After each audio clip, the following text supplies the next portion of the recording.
Her excuse came too quickly and smoothly, a tangled mess of lies that fell apart in an instant, leaving me to confront the unexpected betrayal. I discovered my wife's infidelity when her justifications became mixed up. It was a rainy Tuesday evening in Portland, Oregon when I first noticed the fracture in our relationship. Returning home from a long day teaching history at the community college, my briefcase weighed down with papers yet to be graded. Tara, my wife and a marketing consultant, was supposedly attending a networking event downtown, or so she had told me earlier that day. However, as I warmed up some leftover pasta, she sent me a text that read, "Running late at the gym, babe. I'll grab dinner with the yoga group after." I was stunned. Gym. Yoga group? These were unfamiliar mentions in her routine, especially since the networking event was scheduled until 9 p.m. Suspicion churned in my stomach. Yet I initially chose to trust her until the next revealing mistake.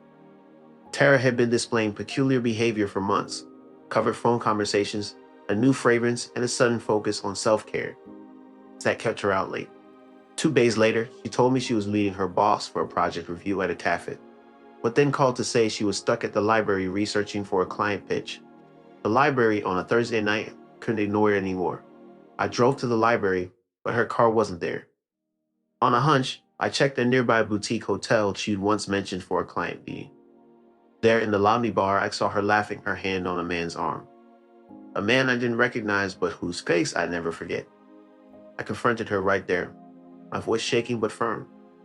"Tara, library or networking, which is it?" Her eyes widened, her excuses colliding in a frantic mess. "I meant the cafe, but then I came here to meet a friend," she stammered, but the man beside her shifted uncomfortably, confirming my worst fears. She broke down, admitting to an affair with Ethan, a coworker she'd been seeing for 6 months. The excuses were her way of juggling both lives, but she slipped up, mixing her allowedness and her rush to keep. I sought solace in the darkness after a deep betrayal. Moving out that weekend, I rented a small apartment near the college as I needed space to process the web of lies. Tara inundated my phone with apologies, but I found refuge in teaching and my students' discussions about history, free from the painful reality of my present. Journaling became a tool for releasing my anger and grief, allowing me to recognize the fractures in our marriage that I had ignored, her restlessness, my complacency, and our growing distance. Walking along the Willamette River, city lights dancing on the water, I reflected on Tara and the life we once shared, now lost to her choices. Standing against Portland's shimmering skyline as the rain fell softly, I acknowledged the shattered marriage and the awakening of my own strength.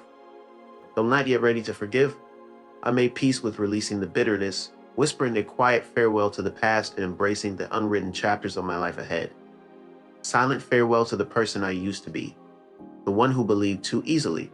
I headed back home, determined to begin a new chapter where I would never allow my narrative to be shaped by another's deceit.